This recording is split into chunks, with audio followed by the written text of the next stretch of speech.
Muchos empresarios están muy preocupados por el tema de los factureros, del outsourcing. Incluso el tema penal nos mantuvo al sector empresarial muy ocupado, muy preocupado.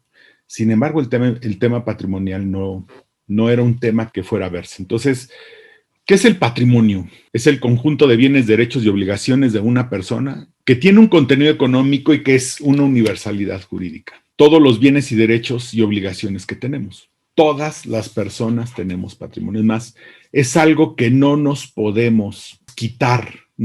Yo no puedo decir voy a renunciar a mi patrimonio o me voy a quitar mi patrimonio. Este patrimonio que no nos podemos quitar, que todos tenemos, es algo que tenemos que aprender a cuidarlo y a protegerlo y a entenderlo. ¿Okay? ¿Cuáles han sido las últimas reformas que han afectado los temas patrimoniales? El artículo 26 del Código Fiscal de la Federación se reformó para 2020 y la reciente reforma es una reforma en contra del outsourcing y ha sido una reforma más administrativa que laboral. Entonces, en cuanto al artículo 26 del Código Fiscal de la Federación, nos habla de la responsabilidad solidaria. ¿Qué es? La responsabilidad solidaria es quién otorga el aval en cuestión de impuestos, ¿no? Por ejemplo, dice el artículo 26 que los que retienen los impuestos son solidarios con a los que se les retuvo, ¿no? La fracción 10ª dice que los socios o accionistas de las empresas son solidarios de los impuestos que debieran las empresas o que llegaran a quedar a deber bajo ciertas circunstancias. Y hasta antes de 2020 había prácticamente 3 supuestos. No tener RFC, no llevar contabilidad y salirme del domicilio fiscal sin avisarlo o no tener domicilio fiscal o que me buscara y no estuviera en el domicilio fiscal. A partir de 2020 se reforma el artículo 26 del Código Fiscal y dejan los mismos supuestos, pero ahora le añaden 3 supuestos más. ¿Qué dicen estos supuestos? Que el propio contribuyente se haya ubicado en los supuestos del 69B. Tener proveedores, o sea, que proveedores que caigan en el 69B. O haberse ubicado en el 69B bis, o sea, haber comprado una empresa con pérdidas, que eso es más difícil. Dice que hasta la participación y los socios que hayan tenido el control efectivo. Bien, la reforma contra el outsourcing. Esta reforma modificó 4 leyes en general. La Ley Federal del Trabajo, la Ley del Seguro Social, la Ley del Instituto del Fomento Nacional de la Vivienda de los Trabajadores, el Infonavit, y el Código Fiscal de la Federación. Esta reforma, ¿verdad?, también mete mucha presión al patrimonio empresarial, ¿sí? Porque finalmente podemos llegar a ser responsables solidarios sobre lo que esté haciendo una empresa de servicios especializados que nosotros hayamos contratado. ¿Cuáles son los peligros actuales? O sea, ¿cuál es este tema? Primero, las acciones recaudatorias de la autoridad. Ahora la autoridad está a recaudar, a como de lugar. Todas las reformas que ha habido desde que este gobierno entró han sido puramente recaudatorias y lo han hecho de manera vil y descarada. Se me fue ahorita el nombre. Han quitado beneficios fiscales. No han aumentado los impuestos, sí, no han aumentado, pero han restringido las deducciones, ¿verdad? O sea, los impuestos no solamente se aumentan por un aumento de tasa o un aumento de nuevos impuestos. Si yo voy restringiendo las deducciones, pues estoy aumentando los impuestos. Entonces, este gobierno ha implementado acciones muy fuertes de tipo recaudatorio. O sea, van a la recaudación. Es increíble que durante la pandemia aumentó la recaudación y curiosamente fue cuando inició, ¿verdad? Cuando empezaron a aplicarse todas las reformas en el ámbito penal que se dieron. O sea, este nuevo gobierno está o me pagas o te meto a la cárcel, ¿no? O sea, es así, o me pagas o me voy sobre tu patrimonio. O me pagas o yo voy a hacer algo para cobrarme, pero lo voy a hacer. Y así está de tipo recaudatorio. Entonces, esto le mete todavía más presión al peligro patrimonial, porque sabemos que si la autoridad llega a nuestra empresa, va a buscar la manera de recaudar a como de lugar. O sea, como quiera que sea, va a querer recaudar, tarde o temprano va a querer recaudar. Entonces, no se va a tocar el corazón, ¿verdad? Para subirse al patrimonio de un empresario, para subirse al patrimonio de una empresa, para embargar, para hacer todo ese tipo de cosas, si con ello tiene que cobrar los impuestos que alguien le da. Es más, la reforma contra el outsourcing, literalmente, si lo decimos en pocas palabras, literales, o me pagas tú o me pagas tú, pero alguien me va a pagar. O sea, o me paga el outsourcing o el de servicios especializados, o me pagas tú, pero alguien me va a pagar y lo van a hacer efectivo, como sea. El artículo 69b y 69 bis, el gran peligro es que son solo una presunción. O sea, bueno, tiene todo un procedimiento, yo te publico, presumo que tienes operaciones, luego tú vienes y te compruebas y luego yo te digo, pero la realidad es que hay muy pocas personas que las publican en el 69B, muy pocas personas han podido comprobar que no está. O sea, el porcentaje es muy bajo. Casi todas las personas o casi todas las empresas que suben al 69B quedan como definitivas. Entonces, el gran peligro que podemos observar aquí es, llega una empresa, me debe mucho dinero, ¿verdad? No tiene cómo pagarme la empresa, aunque me debe mucho, porque aunque no lo crean, en impuestos se aplica debo, no niego, pago, no tengo. O sea, si la autoridad viene a mí como empresa no he cometido ningún delito y me determina un crédito grandísimo, ¿verdad? Un crédito enorme, y la empresa no tiene para pagar, ya no hay manera de cobrarle a nadie. O sea, la empresa ya no le puede, la autoridad ya no le puede cobrar a nadie. A nadie. Ya, ahí paró. Aunque no lo crean, el SAT tiene cuentas incobrables y que castiga. Yo he visto muchas cuentas de contribuyentes que ya el SAT la determinó como incobrable y se va a la incobrabilidad. No las cobra y ya no las cobra. ¿Okay? O sea, eso sí puede pasar para efectos fiscales.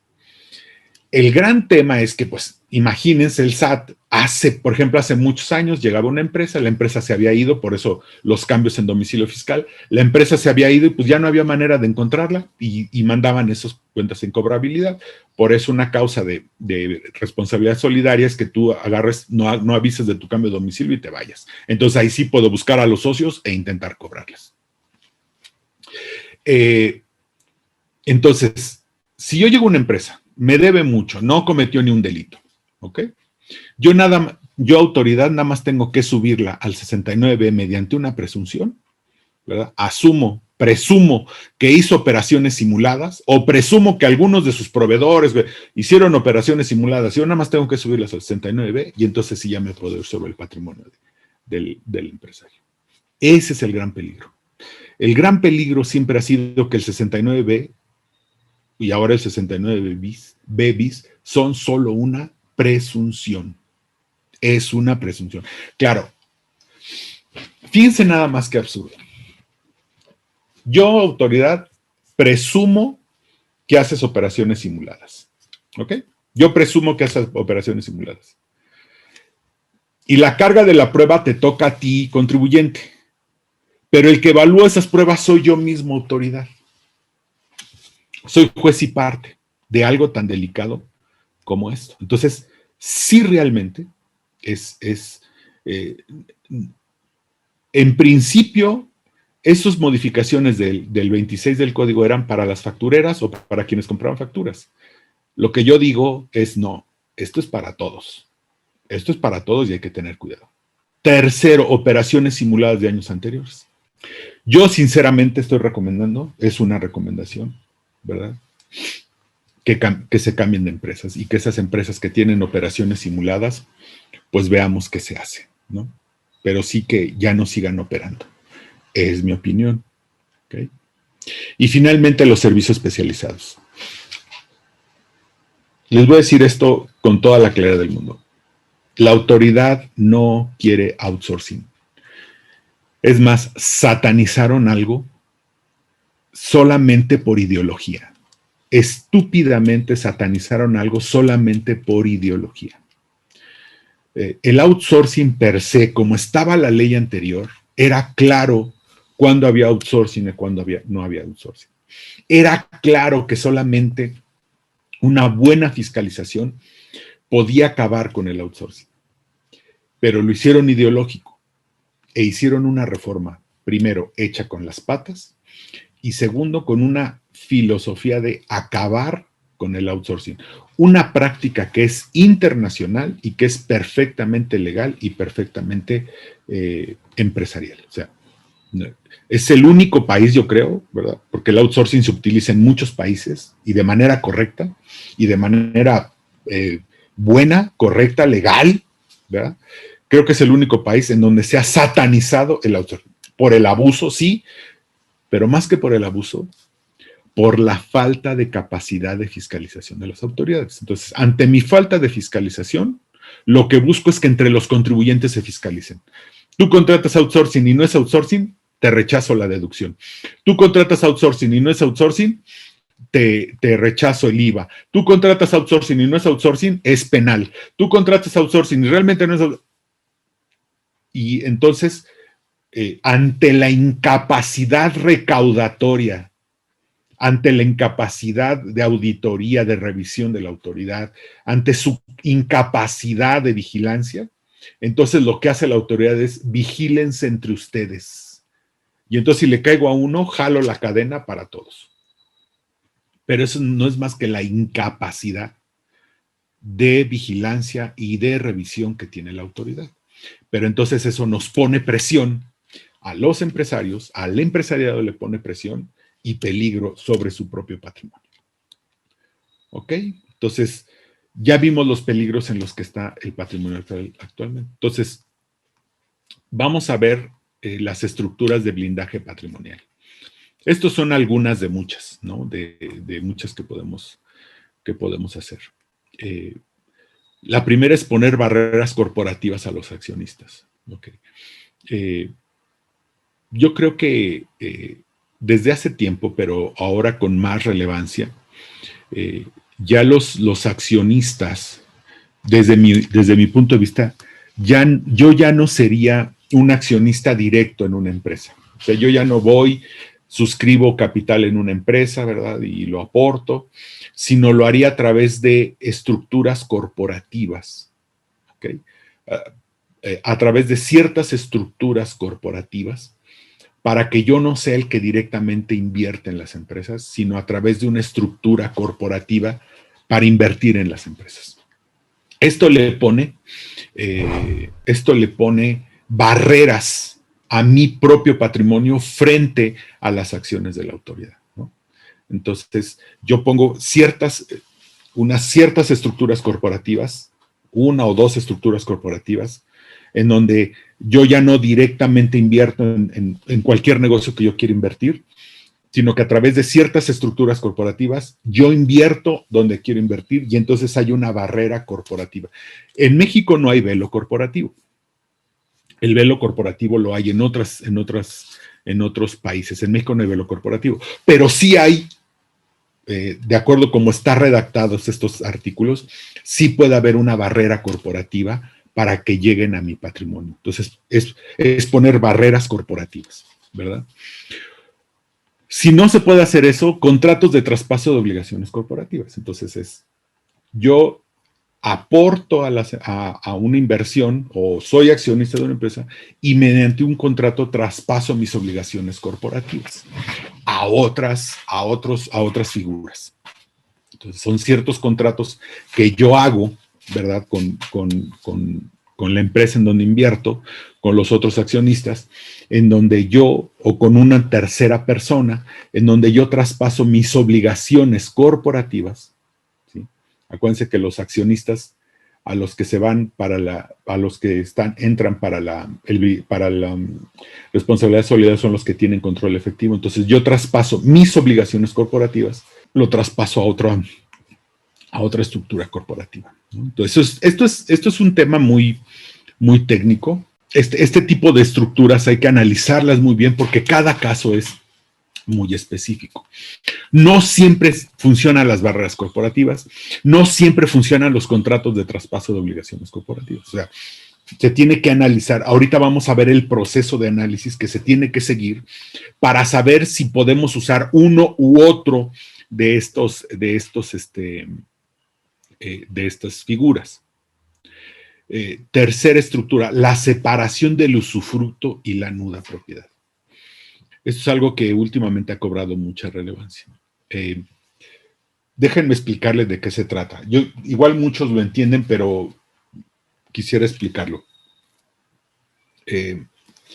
Cuando yo tengo algo, cuando algo es mío, ¿sí me explico?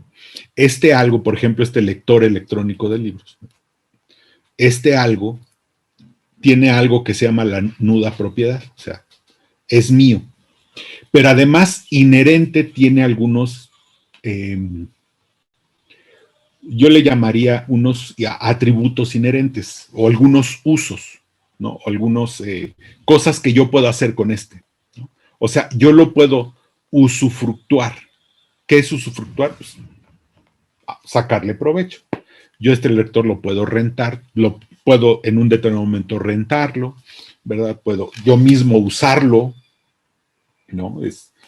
Yo puedo usar este lector para mis propios fines, o puedo rentárselo a alguien, sacarle provecho o usufructuar. Un terreno lo puedo yo tener la propiedad, pero también le saco provecho, ¿sí? Uno es sembrándolo, ¿verdad? Y teniendo el provecho de esa siembra. Otro es construyendo y vendiendo lo que se construye. Otro es, me acuerdo que allá en Zacatecas, en el campo, se hacían los contratos de medias, ¿no? Se iban a medias, eran un acuerdo en que yo ponía la tierra y la otra persona ponía el trabajo, y de la cosecha mitad y mitad, ¿no? Eso era usufructuar. Pero también se puede separar la nuda propiedad del usufructo. Entonces, yo puedo otorgarle el usufructo a una tercera persona para que lo usufructúe, ¿ok? Y esa persona puede sacarle todos los frutos, puede rentarlo, puede sembrarlo, ¿verdad? Puede sacarle, puede construir y rentar algo allí, o sea, puede sacarle provecho y yo le doy el usufructo a esa persona. Yo tener la nuda propiedad, o sea, la nuda sin el usufructo, y otorgarle el usufructo a una tercera persona. Entonces, podemos donar el usufructo o podemos donar la nuda propiedad, ¿sí? Y mantener el uso. Yo puedo donarle a mis hijos la nuda propiedad y mantener el usufructo del bien, ¿ok? Y es un contrato que en cualquier momento lo podemos cancelar. Yo puedo donarle el usufructo a alguien y quedarme con la nueva propiedad, traspasárselo, cederlo. O sea, es aprender a separar el usufructo de la nuda propiedad. Porque finalmente los bienes es para usufructuarlos. Los bienes que adquirimos es para usufructuarlos. Entonces, al separar, vamos poniendo protección a nuestro propio patrimonio. Vamos poniéndole barreras al separar el usufructo de la nueva propiedad y poniéndolo dentro de ciertas estructuras, ¿verdad? Poniéndole barreras al patrimonio, a nuestro propio patrimonio, obviamente para protegerlo. Fideicomisos o asociación en participación. Pues, si no, el fideicomiso es un contrato, ¿verdad? En el que un bien, ¿verdad? Se afecta al fideicomiso, y entonces hay un fideicomitente que aporta el bien, un fideicomisario que recibe los bienes o recibe los productos de ese bien, ¿verdad? Y un fiduciario que es quien administra el bien.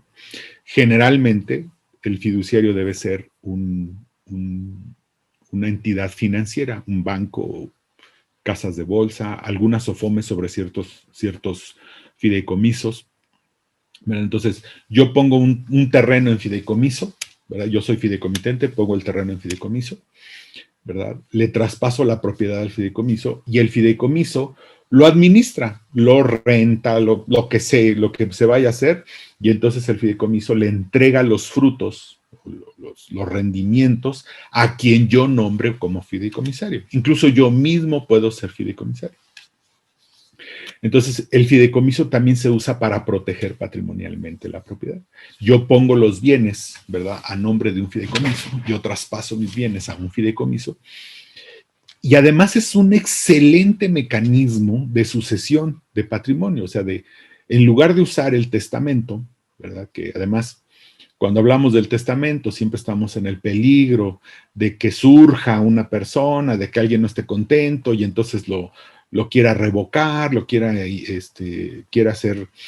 desconocerlo, y entonces por testamentos hay unos pleitos. Si yo pongo algo en fideicomiso, yo pongo las reglas, entonces yo puedo decir, a mi muerte, ¿verdad?, los bienes del fideicomiso se van a repartir de esta manera, ¿no? O incluso no se van a repartir.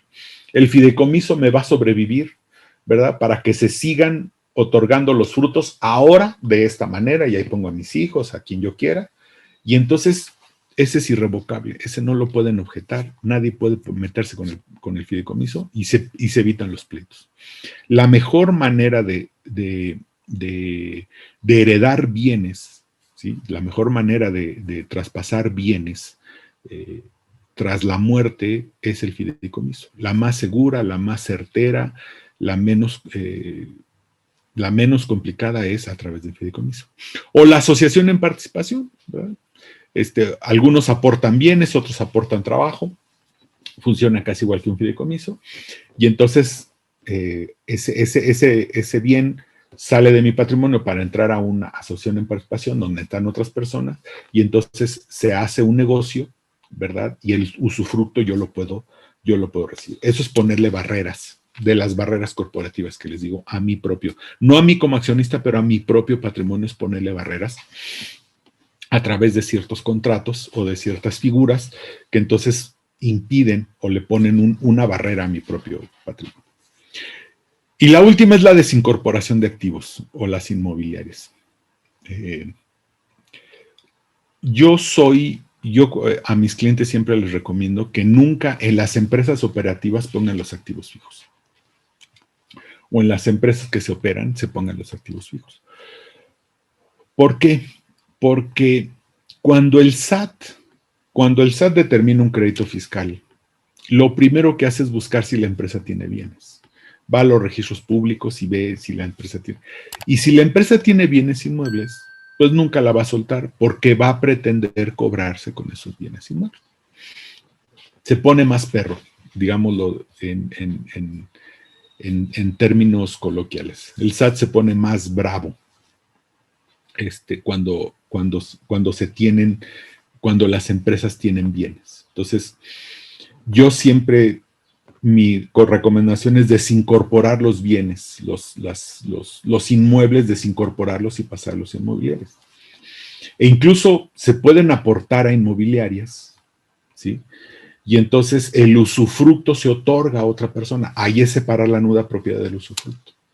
O si yo compro bienes, en lugar de comprarlos a mi nombre, los compro a una propiedad, a una inmobiliaria, y también separo el usufructo de la nueva propiedad. La inmobiliaria tiene la nueva propiedad y me otorga a mí el usufructo. Entonces, es una manera de yo poder usufructuar un bien o a través de una empresa, lo que más me convenga. Recuerden que las personas físicas tienen 35% de deducción ciega en arrendamiento, lo que más me convenga, ¿verdad?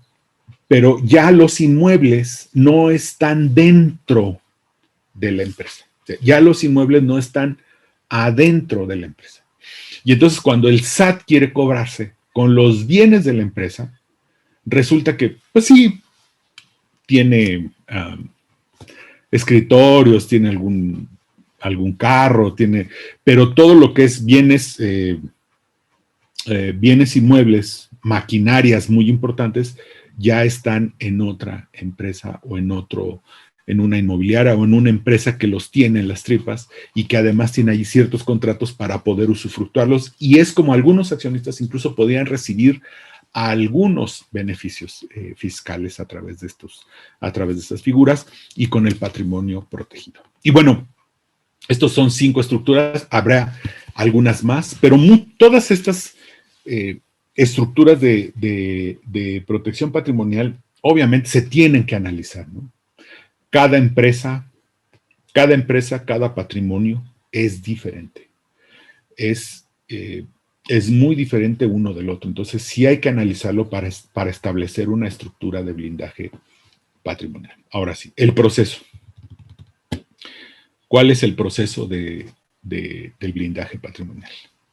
Lo primero que tenemos que hacer es hacer un estado financiero patrimonial. Cuando yo le hago este trabajo a mis clientes, por donde empiezo inmediatamente es por establecer un estado financiero patrimonial. Es lo primero, por ahí empezamos, ¿no? No puedo continuar si no establezco un estado financiero patrimonial. Desde ahí. Entonces, les voy a mostrar uno. Obviamente, el nombre que dice ahí no es de la persona, ¿ok? Es un nombre que yo cambié. Es un estado financiero patrimonial. Esto es más o menos cómo se hace, ¿verdad? Bancos, cuánto tienen el banco, cuánto tienen inversiones financieras, inversiones en acciones valuadas con un avalúo, algunas cuentas por cobrar, un inventario de joyas y obras de arte, cómputo, automóviles, inversiones inmobiliarias, intangibles, algunos derechos de cobro que tenía. Ahí también se puede poner menaje de casa, pero me dijo, no, ya eso ya, ¿para qué lo quiero? O sea, con esto, ¿no? En ese momento sus derechos, ¿verdad? Eran 69 millones. Tenía un crédito bancario, tenía algunos créditos bancarios en donde no los pagaba él directamente, pero era PAL y decidimos reconocerlos. Un crédito hipotecario por 8 millones de pesos, el total de sus deudas. Su patrimonio neto, o sea, los derechos menos las deudas es el patrimonio neto, 54 millones. Y de aquí partimos. Tampoco la fecha es la correcta, ¿eh? La fecha la inventé. Esto fue hace más tiempo. Entonces, esto es un estado financiero patrimonial. Y se establece también un estado de resultados patrimoniales. Se meten los ingresos, los gastos, se hacen, o sea, es una contabilidad patrimonial. Así de simple. Es una contabilidad patrimonial. Pero partimos de un estado financiero patrimonial. Y lo armamos.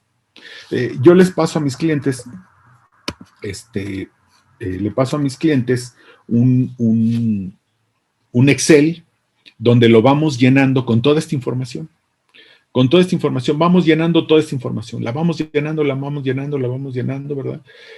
Vamos documentando con facturas, con y entonces establecemos un estado financiero patrimonial. ¡Pum! Ahí está. De aquí vamos a partir. ¿Sí? De aquí vamos a partir. Una vez establecido el estado financiero patrimonial, pasamos a la regularización patrimonial. ¿De qué se trata esto? A veces no se tienen escritura de los terrenos o de los que se han comprado, porque se compraron en ese momento no se puede escriturar, porque se compraron a través de juicios, a veces, ¿no?